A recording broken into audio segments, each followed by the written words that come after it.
कोशिकाओं में केंद्रक को छोड़ करके डीएनए और कहाँ पाया जाता है? माइटोकॉन्ड्रिया में। माइटोकॉन्ड्रिया जंतु कोशिका पादप कोशिका दोनों में पाया जाता है। उसके बाद उसको छोड़ करके और किस में पाया जाता है? कि पादप कोशिका के हरित लवक में। पादप कोशिका किस में पाया जाता है? हरित लवक में डीएनए आरएनए खुद का पाया जाता है। ठीक, तो हमने 3 पढ़ लिया, एक केंद्रक में, माइटोकॉन्ड्रिया में और हरित लवक में डीएनए स्वयं होता है। याद रखिए, कोशिका में कहाँ कहाँ डीएनए पाया जाता है? कोशिका के किस किस कोशिकाओं में डीएनए पाया जाता है? और हरित, ठीक, और बाकी किसी में नहीं पाया जाता है। फिर से देख लो, रंग के आधार पर लवक कितने प्रकार के हैं? 3। हरित लवक, कोणीय लवक और अवर्णीय लवक। लवक का खोज कौन किया था? एकल। प्लास्टिक शब्द कौन दिया था 1885 में? एक सिंपल ने दिया था। ये जो कलाएं होती है ये किसी संरचना में है? हरित लवक।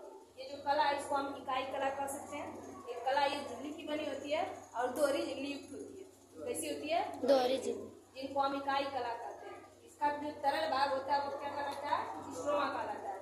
इसमें प्लेट के समान संरचना जो दिखाई दे रही है इसको हम क्या बोलते हैं? पटलिका बोलते हैं। इसको हम क्या बोलते हैं? पटलिका। ग्रेनम पटलिका। प्लेट के समान जो संरचना दिखाई दे रही है इसे हम क्या बोलते हैं? ग्रेनम पटलिका बोलते हैं। इसका तरल भाग स्ट्रोमा।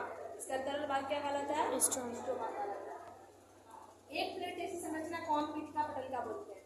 एक जो हमारा सामान्य प्लेट के समान एक संरचना जो है उसको क्या बोलते हैं? पीठ का